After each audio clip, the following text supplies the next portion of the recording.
Match নাকি video games? একজন খেললেন প্রায় 250 স্ট্রাইক রেটে মাত্র 37 বলে 93 রানের অনবদ্য ইনিংস, আরেকজন দেখালেন মাত্র 46 বলে 87 রানের বিস্ফোরক ব্যাটিং, যার উপর ভর করে রীতিমতো রানের পাহাড় গড়ে প্রীতি জিন্টার দল পাঞ্জাব কিংস। জবাব দিতে নেমে লখনৌ সুপার জায়ান্টও লড়াই করে দারুণভাবে, রান বন্যার ম্যাচে লড়াই জমিয়ে তোলে তারা। সেখান থেকে ম্যাচের ফলাফল এবং এমন পারফরমেন্স নিয়ে বিস্তারিত এই রিপোর্টে।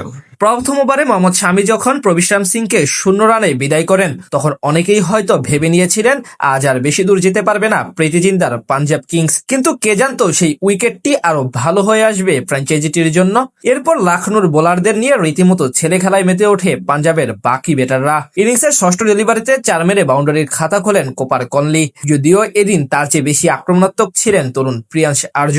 এক প্রান্ত আগলে রেখে একের পর এক বাউন্ডারি হাঁকাতে থাকেন তিনি। মহসিন খানের করা ষষ্ঠ ওভারে 1-4 ও 2 ছক্কা হাঁকান এই ব্যাটার। পাওয়ার প্লে শেষে পাঞ্জাবের স্কোরবোর্ডে জমা পড়ে 63 রান। এই দুই ব্যাটারের বিপক্ষে অসহায় হয়ে পড়ে লখনৌর বোলাররা। নবম ওভারে ব্যক্তিগত হাফ সেঞ্চুরি পূর্ণ করেন আর্য।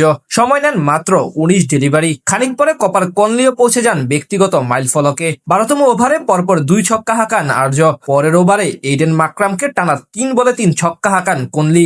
এরপর আরো 2 ছক্কা হাঁকান আর্য। সে ওভারে আসে 32 রান। মাত্র 46 বলে 87 রানের ইনিংস খেলে বিদায় নেন কনলি। তাকে আউট করে দলকে ব্রেক থ্রু এনে দেন প্রিন্স যাদব। ঠিক পরের ওভারে 9টি ছক্কা এবং 4টি চারে সাজানো 37 বলে 93 রানের এক অনবদ্য ইনিংস খেলে বিদায় নেন প্রিয়াংশ আর্য।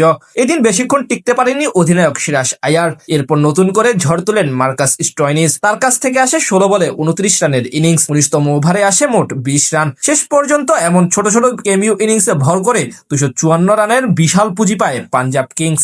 জবাব দিতে নেমে লখনৌ সুপার জায়ান্টের শুরুটাও ছিল অসাধারণ। বড় পুঁজি তারা করতে নেমে শুরু থেকে আগ্রাসে ছিলেন মিচেল মার্শ এবং আয়ুষ বাধুনি। আশদীপ সিং এর করা তৃতীয় ওভারে আনেন মোট 17 রান। পরের ওভারে 1 ছক্কা ও 1 চার হাঁকান বাধুনি। যদিও নিজের সেই অ্যাপ্রোচ বেশিক্ষণ ধরে রাখতে পারেননি এই তরুণ ব্যাটার। ইনিংসের ষষ্ঠ ওভারে 21 বলে 35 রানে আউট হয়ে ফেরত যান তিনি। পাওয়ার প্লেতে 1 উইকেট হারিয়ে 61 রান তোলে সুপার জায়ান্ট। সেখান থেকে নতুন করে জুটি করেন মিচেল মার্শ এবং অধিনায়ক ঋষভ পান্থ।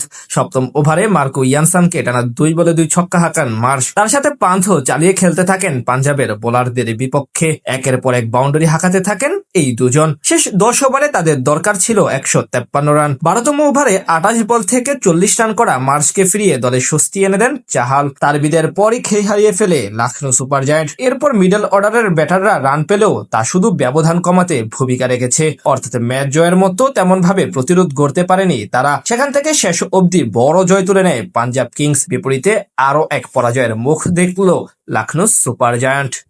প্রথম ওভারে মোহাম্মদ শামি যখন প্রবিশ্রাম সিংকে 0 রানে বিদায় করেন, তখন অনেকেই হয়তো ভেবে নিয়েছিলেন আজ আর বেশি দূর যেতে পারবে না প্রীতি জিন্দার পাঞ্জাব কিংস।